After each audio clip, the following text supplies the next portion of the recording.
नमस्कार सभी दोस्तों को। दोस्तों, आज की मेरी कहानी है तेनालीराम की कहानी और कहानी का शीर्षक है कि खूंखार घोड़ा। मगर दोस्तों, आपसे निवेदन है कि प्लीज़ हमारे चैनल पे अगर पहली बार आप विजिट कर रहे हो तो प्लीज़ हमारे चैनल को लाइक शेयर सब्सक्राइब जरूर करें। एक दिन राजा कृष्णदेव राय के दरबार में अरब देश का एक व्यापारी आया।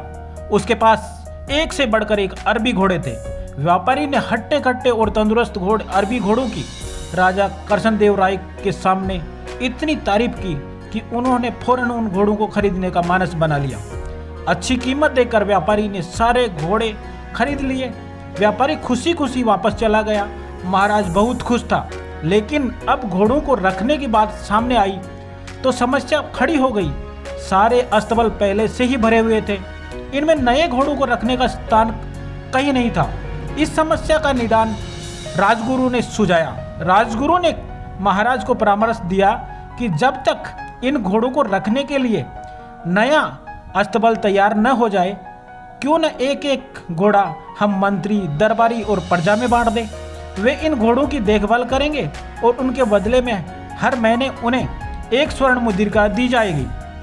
महाराज को राजगुरु की सलाह जच गई और उन्होंने वो घोड़े अपने मंत्री, दरबारियों में बंटवा दिए और जो घोड़े बचे थे प्रजा में बांट दिए गए।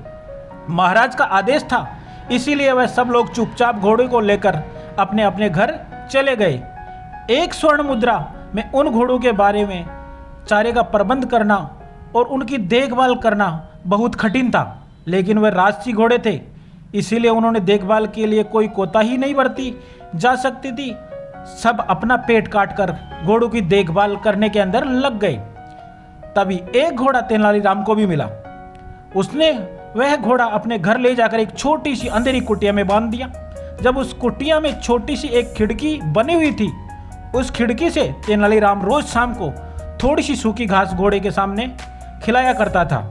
घोड़ा दिन भर भूखा रहता था, इसीलिए जैसे ही शाम को खिड़की में सूखी घास देखता, लपक कर उसे खा जाता। दिन बीतते गए। वह दिन भी आया जब अरबी घोड़ों का अस्तबल बनकर तैयार हो गया। फिर जिन मंत्रियों, दरबारियों और प्रजा के पास अरबी घोड़े थे, उन्होंने चैन की सांस ली। इतने दिनों में घोड़ों की देखभाल करने के कारण सबके घर का बजट बिगड़ चुका था। कईयों पर तो कर्ज भी चढ़ गया था। खैर, घोड़े को लेकर राजमहल पहुंचे। इधर तेनालीराम जब तक राजमहल पहुंचा तो उनका घोड़ा नदारद था। महाराज ने पूछने पर यह बोला कि महाराज, क्या मैं बताऊं, वह घोड़ा बहुत ही ज़्यादा खूंखार हो गया है, किसी पर भी हमला कर देता है। मुझे तो इतना साहस नहीं कि मैं उससे आपके अस्तबल में घुस पाऊँ, इसीलिए मैं उसे नहीं लेकर आया। महाराज कुछ कहते, इससे पहले राजगुरु बीच में ही बोल पड़े कि महाराज, तेनालीराम की बात पर विश्वास नहीं किया जा सकता। अवश्य ही घोड़ा सही सलामत नहीं है, इसीलिए तेनालीराम बहाना बना रहा है। हमें वहां जाकर के वास्तविकता का पता लगाना चाहिए। महाराज ने राजगुरु को कुछ सैनिकों के साथ तेनालीराम के घर जाकर घोड़े को लाने का आदेश दिया। राजगुरु सैनिक लेकर तेनालीराम के घर पहुंच गए। साथ में तेनालीराम था। तेनालीराम ने उसे वह कुटिया दिखाई जिसमें घोड़ा बंधा हुआ था। राजगुरु जो कुटिया के पास पहुंचे तो तेनालीराम बोला, राजगुरु जी संभल के, घोड़ा सच में बहुत खूंखार हो गया है, आप पहले खिड़की से उसका मुआयना तो कर लीजिए।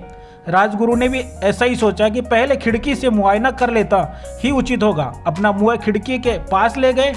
दिन भर से घोड़े के कुछ खाने को नहीं दिया। तेनालीराम के समय से सूखी घास दिया करता था, इसीलिए जैसे ही राजगुरु खिड़की के पास अपना मुँह लेकर गए, उनकी दाढ़ी बड़ी हुई थी। सूखी घास समझकर घोड़े ने मुँह में दबा लिया और खींचने लगा। राजगुरु दर्द से चीख पड़े। ये देखकर तेनालीराम बोला, मैंने तो कहा था ना राजगुरु जी को कि घोड़ा बहुत बड़ा खूंखार हो गया है। राजगुरु क्या कहते, बस दर्द से चीखते रहे और अपनी दाढ़ी छुड़ाने का प्रयास करते रहे, किंतु भूखा घोड़ा दाढ़ी को छोड़ने को तैयार नहीं था। आखिरकार सैनिकों द्वारा तलवार से उनकी दाढ़ी कटवाकर अलग कर दी गई। अब राजगुरु की जान में जान आई। इसके बाद राजगुरु ने सैनिकों को आदेश दिया कि वो घोड़े को पकड़कर राजमहल में ले चले। घोड़े को राजमहल में महाराज के सामने लाया गया। राजा ने जब घोड़ों को देखा तो आश्चर्यचकित हो गया। इतने महीने ढंग से कुछ खाने पीने की न दिए जाने के कारण उनका शरीर इतना दुबला पतला और मरियल घोड़ा हो चुका था। अपने घोड़े की यह हालत देखकर महाराज बहुत क्रोधित हुआ और तेनालीराम से बोला, क्या हालत कर दी है तूने घोड़े की। तेनालीराम बोला, महाराज, एक स्वर्ण मुद्रिकाओं के अंदर में इसे जितना दाना पानी दे सकता था उतना मैंने दिया। बाकी लोग आपके डर से अपना पेट काट कर घोड़े की देखभाल करते रहे। वह आगे कहता गया, महाराज, राज्य के राजा का धर्म प्रजा की देखभाल करना होता है, न कि उन पर अतिरिक्त बोझ डालना। इन घोड़ों की देखभाल करते करते और उन्हें बलवान व तंदुरुस्त बनाए रखने में आपकी प्रजा दुर्बल हो गई है। आप ही बताइए महाराज, क्या ये उचित है? महाराज को तेनालीराम की बात समझ में आ गई। उन्हें अपनी भूल का एहसास हो गया। अपनी इस भूल के लिए उन्होंने सबसे क्षमा मांगी और उन्हें महीनों की जो हुए खर्चे का सारी भरपाई भी कर दी। जी हाँ दोस्तों, इस कहानी से सीख मिलती है कि अच्छी तरह सोच विचार कर ही किसी निर्णय पर पहुंचना चाहिए। जल्दबाजी में लिया गया निर्णय सबके लिए समस्या खड़ी कर सकता है। जी हाँ दोस्तों, कैसी लगी है तेनालीराम की कहानी? अगर आपको अच्छी लगी तो हमारे चैनल को लाइक शेयर सब्सक्राइब जरूर करें, ताकि आपको आगे भी मिल सके ऐसे ही प्रेरणादायक वीडियो। तब तक के लिए जय हिंद।